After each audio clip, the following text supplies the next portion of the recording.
Yen konyruok mane ma wanyalo yudo kowuok kuom sirkal. Ero kamana ahinya. Bende Millicent kani neno kata mana wang' jowi kanyo, waneno ka mana en ogai mar doho mano David Maraga bende notelo ne oganda mang'any e kaunti mano ma Nairobi. Neno kanyo jonyuol mago mag oganda manowito ngimagi. Naneno kanyo min Kennedy Onyango, min Rex Masai e kind jonyuol mamoko ma bende okiny ma kawuono bende owuok oko mano mar ng'anyo. To bende kopogore gi mano, bende wang' jowi mar Ramogi bende nwaloso odiochieng' manyoro gi min nitiere rawera manoloso program mano mar odiochieng' ma kawuono ma nyaka sani iwacho ni noteki ka bende okwayo mar mondo be oduok wuode.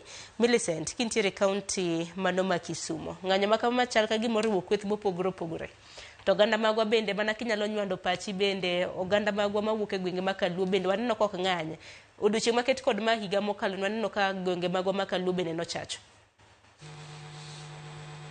Erokamano Sharon, ng'anyo ni oriwo ji te. Oriwo rowere, oriwo jonyuol, kata mana e dala mar Kisumo ka. Ing'e ni ng'anyo nitiere yore mopogore opogore. Nitiere jok mawuok madhi e ndara, madhi ng'anyo, mago koko.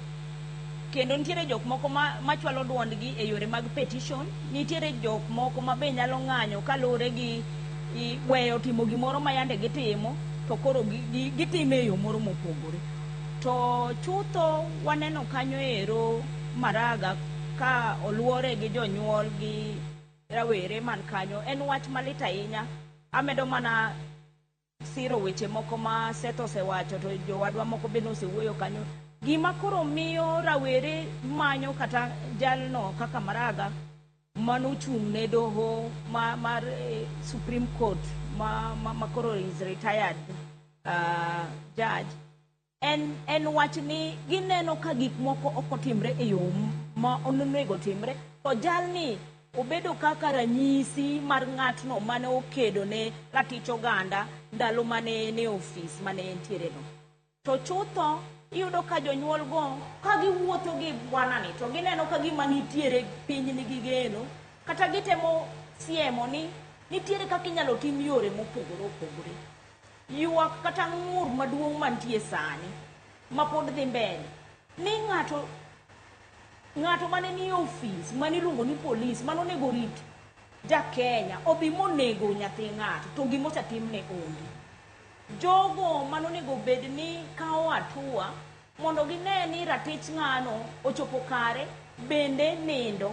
Weche mag nitiere andong'e mang'eny e yore mag kelo mag rito chik mar ratich oganda. Koro magi emomiyo ineno ka ji oriwore. An amedo mana wacho ni wuotho ma ji wuotho godo Nairobi no, waneno kata Kisii ji wang'o tiles ma onego nyis jotendwa ni nitiere gimoro rach kodwa kaka piny. Nitiere ng'ur, nitiere lit, nitiere pek. To chutho lwedo misiemo ahinya isiemo ne polis. To sama isieme ne polis ni tisieme ne doho mar IPOA, tisieme ne doho nyaka EACC, jo anti-corruption ka. Tasaya ma wantiere gi departments mopogore opogore, to ok gitim gino monego gitim mondo ratich oganda ochop kare, to kanyo wabedo gi ng'ikni. Sama ng'ikni osebedo, to koro iyudo ka ji medo bedo gi lit, kendo pek medo bedo. Emomiyo ineno jok mang'anyo go, kata mana Kisumo kae. Ok ni wira ji obet e udi, kata ji ok odhi e ndara, ni onyiso ni ji onge pek.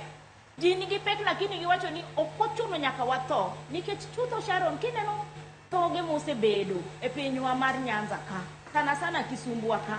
Tasaya ma ji owinjo ga ni ji dhi e ng'anyo, to wang'e ga ni magina nyaka ang' ywagi, ji nyaka remo nyaka ang' chwer. Omiyo ji ool gi remo machwer. Ji wacho ni kata bedo ni ok wan e ndara, to nitiere gigo ma nyaka wachwal duondwa mondo wawach ni sama jo Kenya nigi pek, wan bende wan gi pek. Nikech wan be wan mana jo Kenya. En mana ni jok moko be koro odhiye oringe kaka wabende waseringo. Ji ol mana gi ringo, to ok giol gi chwalo pachgi. Pachgi pod gichwalo, lakini sani tinde ji time e yore mopogore. Nitiere petitions mosedhi mbele. Nitiere kaka ji temo go mbaka e yore mopogore opogore. Kata mana e TikTok ka, nitiere kaka ji medo chwalo duondgi kendo ji medo wacho ni ratich oganda nyaka rangi, kendo ng'ata mokalo ratiro mar oganda kata mar jakenya mora mora en koro atua monego kaune, en atua maluwore gi ang'o gi pend chike ma wantiere godo e piny ka. Emomiyo amedo mana siro kawacho ne ji niya, ok ochuno nyaka wadhi e ndara mondo kwa ng'anyo. Wanyalo ng'anyo gi yore mopogore opogore, to mano e gima timore e dala mar Kisumo ka. Kendo Nyanza ka ji medo wacho niya, dongruok ema wadwaro, nitiere weche ma wan go, andong'e ma wan godo, wachwalo gi e doho mopogore opogore, e yore mopogore opogore, mok ochuno ni nyaka wadhi waringe ndara. Emomiyo pod wamedo siro polis gi jo IPOA, onge tiende ineg nyathi ng'ato, onge tiende ikel jo maundu mondo neg ng'ato ni nikech no ochwalo duonde, mano ratiche. Omiyo jogo te manoseyudi ni nodhi odhi bathe mar chik, ginto nyaka koro kawnegi akawa atua. Mano e gima pod wamedo siro, kendo wan kaka jo Kisumo wacho ni duondwa wachwala achwala, jok manie ndara go gidhi adhiya mbele, gidhi e ndara nikech ywak ma gin godo go e ywakwa, to wan waywak e yo mopogore, gidhi e ndara.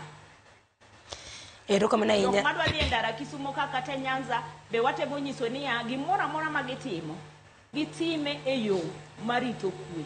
Nikech ka gitime e yo marito kwe, ema biro kelo nwang'o, biro kelo nwa nafas, the environment of development and growth, mondo wamany yore mwanyalo yudo godo solutions, homegrown solutions, including accountability mar police. Nikech sani chutho en impunity and accountability mar police gi jotelo mago marito ratich oganda, kendo mago matemo rito ngima gi mwandu mar oganda. Kanyo ema ntiere weche, kanyo ema andong'e nitiere maduong'. Carol? Erokamano ahinya Millicent, awinjo makare, mana naneno tipo